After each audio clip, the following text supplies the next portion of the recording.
A na záver tu mám pre vás 3 tipy, ako lepšie zvládnuť štekanie na psa. Rozoznávam 3 zóny, zelenú, oranžovú a červenú. V zelenej zóne váš pes funguje, nereaguje na psa, naopak reaguje na vás, na pamlsky a povely.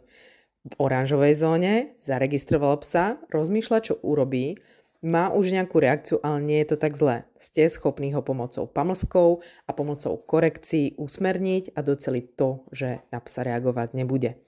Červená zóna je zóna, ktorá je pre psa príliš ťažká a pes v nej je úplne mimo. Šteká, útočí, už ho tam nedokážete usmerniť ani pamlskami, ani korekciami. Vyhýbajte sa priamej chôdzi proti cudziemu psovi. Postavte sa radšej do pozície T v dostatočnej vzdialenosti.